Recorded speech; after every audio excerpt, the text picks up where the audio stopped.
And maybe you can take us a little bit through what you think made you successful, how you got to the top, even though 8 million other ballet dancers that all started, they didn't make it. So what were ingredients that you would say, character traits, maybe moments in life, people in life that got you to where you got? Ladies first.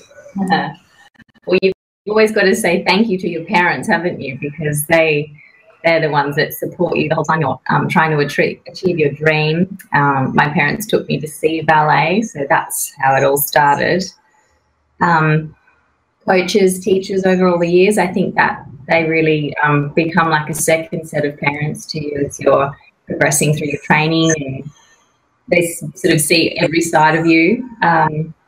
I guess when I was quite young, one of my teachers actually noticed that I had a scoliosis, a curvature of my spine. So that is not unusual. A lot of dancers have that, a lot of people in general public, but it became quite pronounced when I was about 12. And there was a little bit of a time where we weren't sure if it was going to stop me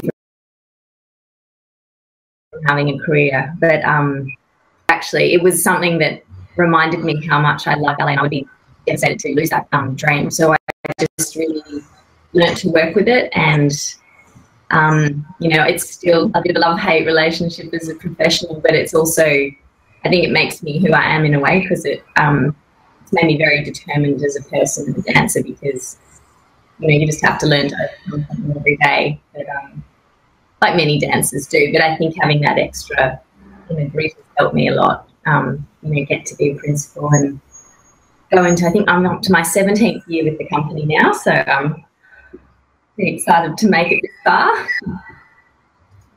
Yeah, and I think for me, probably growing up, I was actually homeschooled. I did my schooling by correspondence, by distance, and I think that really helped set me up. For ballet, you need to be quite self-disciplined. It can be solitary at times, and I was always used to working that way. That was instilled in me early on, and I think once I reached full-time training, those sort of traits that I learned from being educated at home kind of set me in good stead. I think other big things that helped along the way were actually, in a funny sort of way, injuries, and we've both had them, but they, you know, what doesn't kill you makes you stronger, and I think it makes you appreciate what you have more, and to really live in the moment, dance in the moment, and appreciate every chance you get to be on stage. So that was really formative during my career as well. I think having those injuries and coming back from them helped me appreciate what I had. Mm-hmm. You just mentioned in the moment, being in the moment.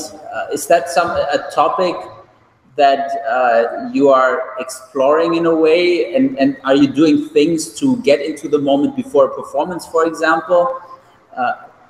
Maybe you could elaborate. Yes, I think that's something that's quite current in all of life at the moment, is everyone seems to really be being mindful, focusing on what you're doing, being present, and that's something that happens naturally when you are dancing, because you can only really be doing what you're doing in that moment and concentrating a lot. But I think, yeah, at this point in our careers, I guess you're a bit more comfortable performing, and so if you're truly at one, you know, with the character and being present in the performance, you can usually share a lot more just because you're being so open with the audience. So I think as artists, that's a good thing to keep in mind. I think when you're on stage and there's so many things going through your head, 1,000 things, it's so easy to get caught up in how much longer have I got to go in this pas de deux or this ballet, and what I have to do later, what I've done before, how sore I am, all these things that are happening, and your mind is racing. So the ability to stay within yourself and stay within movement that you're doing at that particular time is a really strong mental asset that you can have, and it's not something that comes naturally. You have, or it may come naturally, but often you have to work on it. Certainly for us, we're something we've had to work on, and it comes with experience. But as you get older, you get better at it, I think. Great advice, great dancing. Thank you for the Coppelia. recording. Thank you for hanging out with us online.